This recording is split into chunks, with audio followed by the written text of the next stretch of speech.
Hello friends, आप सभी को अजय एकादशी की हार्दिक शुभकामनाएं। और आज अजय एकादशी है और अजय एकादशी की मैं आपको ये सामने कहानी सुनाती हूँ। जैसे आपको तो पता ही हरिश्चंद्र जो को मतलब किसी उन्होंने कुछ गलत मतलब कुछ उनके अपने कर्मों के कारण उनको जो है अपनी पत्नी को बेचना पड़ा था अपने पुत्र सहित। और जिसे और एक टाइम में उनके पुत्र को सांप ने डस लिया था, जिसे सांप को और वो खुद एक चांडाल के यहाँ बिक गए थे और वहाँ वो मुर्दों को जलाने और उनसे वो जलाने के लिए वो कपड़ा लिया करते थे। इस तरह से वो अपना जीवन यापन करते थे। फिर सांप के जब उनकी पत्नी जो है अपने पुत्र को जलाने के लिए मतलब उनसे बोलती हैं, तो उनसे भी वो मतलब जलाने के लिए वो कपड़ा लेते हैं। और मतलब फिर और उनकी जो पत्नी है मतलब उनकी पत्नी जो है वो चली जाती हैं। उसके बाद फिर मतलब जैसे इस तरह से उनका जीवन, उनको अपनी पत्नी का विछोह, पुत्र तो उनका चला ही जाता है।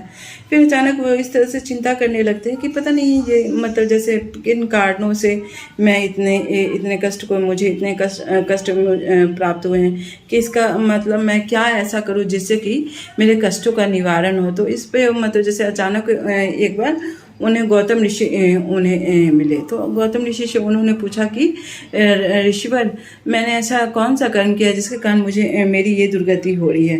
तो उन्होंने कहा कि हाँ, तुम्हारे किसी कर्म के कारण तुम्हारी जो है ये दुर्गति हो रही है, पर इसका भी तो उन्होंने पूछा कि इसका निवारण क्या है।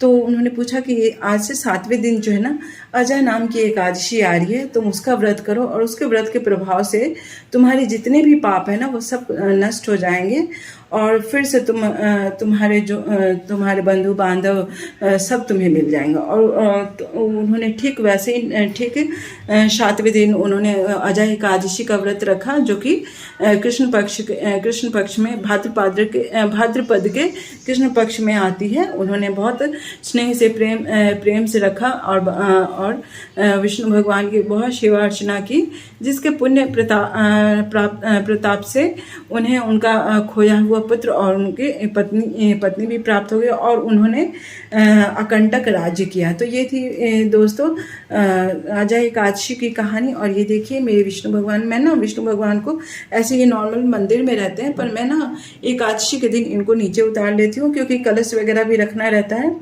और यहाँ पे देखिए मैंने एक तरफ दही और एक तरफ मिश्री का भोग लगाया है। मैं तुलसी जी हर जगह रखी हूँ। और ये देखिए मेरी शालिग्राम है। और ये देखिए यहाँ तो मैंने पूरा तुलसी का पौधा ही लगा दिया, ये देखिए। और आज मैंने इन लोगों को जन्माष्टमी वाले ही वस्त्र, मैंने आपको पहले ही बताया था कि इनके पास पीले वस्त्र नहीं थे, तो मैंने सोचा कि चलो पीले वस्त्र भी हो जाएंगे और जन्माष्टमी भी बन जाएगा। तो आज आप बताना कि आपको अजय एकादशी की कहानी कैसी लगी। और प्लीज़ आप मेरे चैनल को लाइक शेयर एंड सब्सक्राइब कीजिए। हरे कृष्णा, राधे राधे, जय श्री विष्णु भगवान।